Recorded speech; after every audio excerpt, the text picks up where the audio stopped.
பணித்துளிகள் August 27, 2025. கொடுக்கப்பட்ட தலைப்பு உடனடி பணக்காரர்கள். கொடுக்கப்பட்ட வசனம் நீதிமொழிகள் 21:5.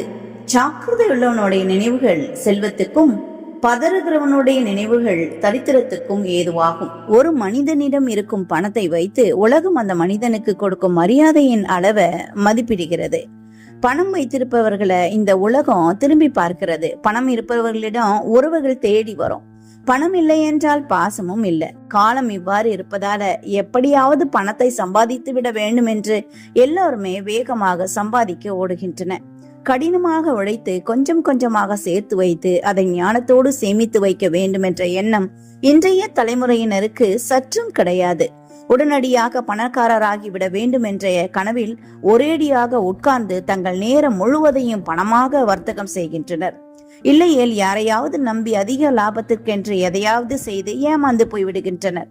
பணம் சம்பாதிப்பதிலும் சம்பாதித்த பணத்தை செலவழிப்பதிலும் ஜாக்கிரதையா இருப்பவர்கள் மட்டுமே பணத்தை சரியாய் கையாள தெரிந்தவர்கள். மணிக்கணக்கில் ஓய்வின்றி உழைத்து அதை தவறான வழியில் முதலீடு செய்பவர்கள், அஜாக்கிரதையுடன் செலவு செய்பவர்களும் என்றுமே தங்கள் உழைப்பையும் சம்பாத்தியத்தையும் சம்பந்தமே இல்லாமல் மூன்றாம் மனிதனுக்கு கொடுத்துவிட்டு மீண்டும் பணம் சம்பாதிக்க வேகமாக ஓடுகின்றவர்களாக இருக்கின்றனர். போதும் என்கின்ற மனதுடனே கூடிய தேவ பக்தியே மிகுந்த ஆதாயம். உலகத்திலே நாம் ஒன்றும் கொண்டு வந்ததும் இல்லை, இதிலிருந்து நாம் ஒன்றும் கொண்டு போவதும் இல்லை என்பது நிச்சயம்.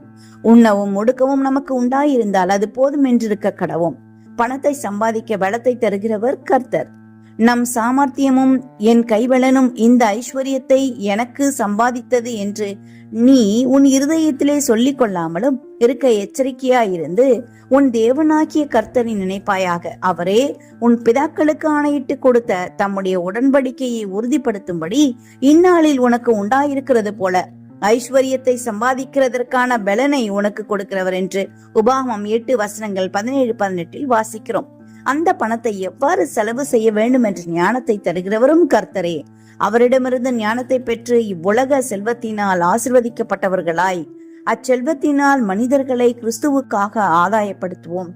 இந்த பணத்தை எப்படி செலவழிப்பது என்ற ஞானத்தை அவர் தருவாரானால் அனுதினமும் அந்த ஞானத்தை நாம் அவரிடம் முழங்கால் படையிட்டு கேட்க வேண்டும். தேவன் நம்மை ஆசீர்வதிப்பார். இந்த நாள் உங்களுக்கு இனிய நாளாய் இருக்கட்டும்.